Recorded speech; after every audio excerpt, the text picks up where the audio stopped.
పోలీసులకే బొమ్మ చూపిస్తున్నాడు.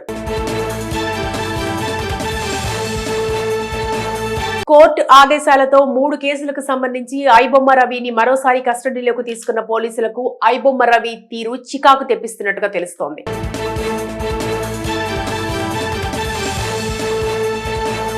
పొంతనలేని మాటలు, పూటకో సమాధానంతో అతి తెలివి ప్రదర్శిస్తున్న అతడి వైఖరి ఇప్పుడు హాట్ టాపిక్ గా మారింది. అతడి తీరుకు ఉదాహరణగా ఒక ఉదంతాన్ని ప్రస్తావిస్తున్నారు. విదేశాల్లోని గేమింగ్ కంపెనీల నిర్వాహకులు, వెబ్ పోర్టల్స్ నిర్వహిస్తున్న సిబ్బంది గురించి గుర్తులేదని చెప్తున్న అతను ఐబొమ్మతో తనకు అసలు సంబంధమే లేదని వాదిస్తున్నాడు. ఒకవేళ అతడి మాటలే నిజమని భావిస్తే ఐబొమ్మకు సంబంధించి క్లౌడ్ లో భద్రపరిచిన డేటాను తీసేయడం ఎలా చేశావు? ఐబొమ్మతో నీకు సంబంధం లేదంటే దాని పాస్వర్డ్స్ నీకెలా తెలుసు? ఇలాంటి ప్రశ్నలకు సమాధానాలు చెప్పకుండా మౌనాన్ని ఆశ్రయిస్తున్నట్టుగా తెలుస్తోంది. గతంలో జరిపిన విచారణలో తాను ఒక్కడినే పైరసీకి పాల్పడ్డట్టుగా ఐబొమ్మ రవి అంగీకరించగా, తాజా విచారణలో మాత్రం అందుకు పొంతనలేని మాటల్ని చెప్తున్నట్టుగా సమాచారం. అతడి డబుల్ టోన్ తీరును గుర్తించిన పోలీసులు గతంలో జరిపిన విచారణ సమయంలో చెప్పిన మాటలకు సంబంధించిన ఆధారాల్ని తాజా విచారణ వేళ చూపిస్తుంటే సమాధానం చెప్పకుండా మౌనంగా ఉన్నట్టుగా తెలుస్తోంది. తాజాగా జరుపుతున్న విచారణలో ప్రహ్లాద్ అంటూ ఎవరూ లేరని, అదంతా ఐబొమ్మ రవి క్రియేషన్ గా పోలీసులు భావిస్తున్నారు. తన ఆనవాళ్లు ఎక్కడా లేకుండా ఉండేందుకు తన పేరుకు బదులుగా ప్రహ్లాద్ కుమార్ పేరుతో ఒకరిని క్రియేట్ చేసి అతని పేరుతో పాన్ కార్డ్, వెబ్ పోర్టల్స్ కొనుగోలు చేసినట్టుగా భావిస్తున్నారు. తన స్నేహితుడు ప్రసాద్ డిజిటల్ సంతకంతో ఆర్థిక లావాదేవీలు కొనసాగించినట్టుగా తెలుస్తోంది. ఎప్పుడైనా పోలీసులకు చిక్కితే తన పాత్ర పరిమితమని, తనకు ఐబొమ్మకు సంబంధం లేదన్నట్టుగా బిల్డప్ ఇచ్చేందుకు ముదర తెలివిని ప్రదర్శించేలా ప్లానింగ్ చేసినట్టుగా భావిస్తున్నారు. తాజా విచారణలో తాను అమాయకుండని, తాను డబ్బు సంపాదించాలన్న లక్ష్యంతో బిజినెస్ చేయాలని భావించానని, పైరసీలో అయితే పోటీ లేదన్న ఉద్దేశంతో ఈ రంగాన్ని తాను ఎంపిక చేసుకున్నట్టుగా పొంతనలేని మాటలు చెప్తున్నట్టుగా సమాచారం. మొత్తానికి పోలీసుల సహనానికి పరీక్ష పెట్టేలా ఐబొమ్మ రవి తీరు ఉందన్న మాట వినిపిస్తోంది. ఈ నేపథ్యంలో రవి నుంచి తమకు అవసరమైన సమాచారాన్ని ఎలా బయటకు తీస్తారన్నది ఇప్పుడు ప్రశ్నగా మారింది. పోలీసులకే బొమ్మ చూపిస్తున్నాడు. కోర్టు ఆదేశాలతో 3 కేసులకు సంబంధించి ఐబొమ్మ రవిని మరోసారి కస్టడీలోకి తీసుకున్న పోలీసులకు ఐబొమ్మ రవి తీరు చికాకు తెప్పిస్తున్నట్టుగా తెలుస్తోంది.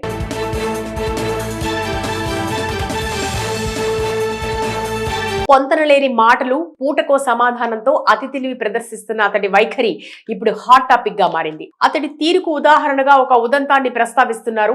విదేశాల్లోని గేమింగ్ కంపెనీల నిర్వాహకులు, వెబ్ పోర్టల్స్ నిర్వహిస్తున్న సిబ్బంది గురించి గుర్తులేదని చెప్తున్న అతను ఐబొమ్మతో తనకు అసలు సంబంధమే లేదని వాదిస్తున్నాడు. ఒకవేళ అతడి మాటలే నిజమని భావిస్తే ఐబొమ్మకు సంబంధించి క్లౌడ్ లో భద్రపరిచిన డేటాను తీసేయడం ఎలా చేశావు? ఐబొమ్మతో నీకు సంబంధం లేదంటే దాని పాస్వర్డ్స్ నీకెలా తెలుసు? ఇలాంటి ప్రశ్నలకు సమాధానాలు చెప్పకుండా మౌనాన్ని ఆశ్రయిస్తున్నట్టుగా తెలుస్తోంది. గతంలో జరిపిన విచారణలో తాను ఒక్కడినే పైరసీకి పాల్పడ్డట్టుగా ఐబొమ్మ రవి అంగీకరించగా, తాజా విచారణలో మాత్రం అందుకు పొంతనలేని మాటల్ని చెప్తున్నట్టుగా సమాచారం. అతడి డబుల్ టోన్ తీరును గుర్తించిన పోలీసులు గతంలో జరిపిన విచారణ సమయంలో చెప్పిన మాటలకు సంబంధించిన ఆధారాల్ని తాజా విచారణ వేళ చూపిస్తుంటే సమాధానం చెప్పకుండా మౌనంగా ఉన్నట్టుగా తెలుస్తోంది. తాజాగా జరుపుతున్న విచారణలో ప్రహ్లాద్ అంటూ ఎవరూ లేరని, అదంతా ఐబొమ్మ రవి క్రియేషన్ గా పోలీసులు భావిస్తున్నారు. తన ఆనవాళ్లు ఎక్కడా లేకుండా ఉండేందుకు తన పేరుకు బదులుగా ప్రహ్లాద్ కుమార్ పేరుతో ఒకరిని క్రియేట్ చేసి అతని పేరుతో పాన్ కార్డ్, వెబ్ పోర్టల్స్ కొనుగోలు చేసినట్టుగా భావిస్తున్నారు. తన స్నేహితుడు ప్రసాద్ డిజిటల్ సంతకంతో ఆర్థిక లావాదేవీలు కొనసాగించినట్టుగా తెలుస్తోంది.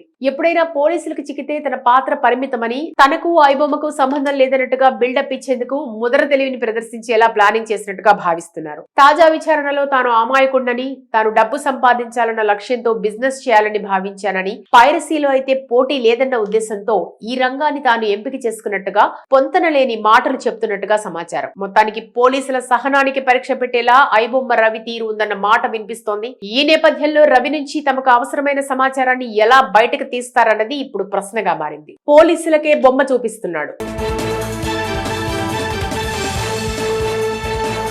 కోర్టు ఆదేశాలతో 3 కేసులకు సంబంధించి ఐబొమ్మ రవిని మరోసారి కస్టడీలోకి తీసుకున్న పోలీసులకు ఐబొమ్మ రవి తీరు చికాకు తెప్పిస్తున్నట్టుగా తెలుస్తోంది.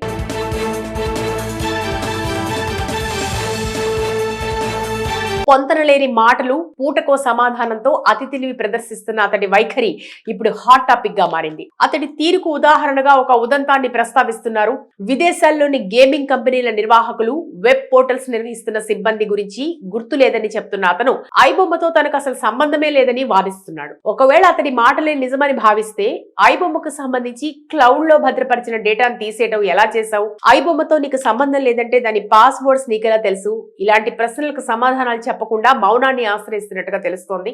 గతంలో జరిపిన విచారణలో తాను ఒక్కడనే పైరసీకి పాల్పడ్డట్టుగా ఐబొమ్మ రవి అంగీకరించగా, తాజా విచారణలో మాత్రం అందుకు పొంతనలేని మాటల్ని చెప్తున్నట్టుగా సమాచారం. అతడి డబుల్ టోన్ తీరును గుర్తించిన పోలీసులు గతంలో జరిపిన విచారణ సమయంలో చెప్పిన మాటలకు సంబంధించిన ఆధారాల్ని తాజా విచారణ వేళ చూపిస్తోంటే సమాధానం చెప్పకుండా మౌనంగా ఉన్నట్టుగా తెలుస్తోంది. తాజాగా జరుపుతున్న విచారణలో ప్రహ్లాద్ అంటూ ఎవరూ లేరని, అదంతా ఐబొమ్మ రవి క్రియేషన్ గా పోలీసులు భావిస్తున్నారు. తన ఆనవాళ్లు ఎక్కడా లేకుండా ఉండేందుకు తన పేరుకు బదులుగా ప్రహ్లాద్ కుమార్ పేరుతో ఒకరిని క్రియేట్ చేసి అతని పేరుతో పాన్ కార్డ్, వెబ్ పోర్టల్స్ కొనుగోలు చేసినట్టుగా భావిస్తున్నారు. తన స్నేహితుడు ప్రసాద్ డిజిటల్ సంతకంతో ఆర్థిక లావాదేవీలు కొనసాగించినట్టుగా తెలుస్తోంది. ఎప్పుడైనా పోలీసులకు చిక్కితే తన పాత్ర పరిమితమని, తనకు ఐబొమ్మకు సంబంధం లేదన్నట్టుగా బిల్డప్ ఇచ్చేందుకు ముదర తెలివిని ప్రదర్శించేలా ప్లానింగ్ చేసినట్టుగా భావిస్తున్నారు. తాజా విచారణలో తాను అమాయకుండని, తాను డబ్బు సంపాదించాలన్న లక్ష్యంతో బిజినెస్ చేయాలని భావించానని, పైరసీలో అయితే పోటీ లేదన్న ఉద్దేశంతో ఈ రంగాన్ని తాను ఎంపిక చేసుకున్నట్టుగా పొంతనలేని మాటలు చెప్తున్నట్టుగా సమాచారం. మొత్తానికి పోలీసుల సహనానికి పరీక్ష పెట్టేలా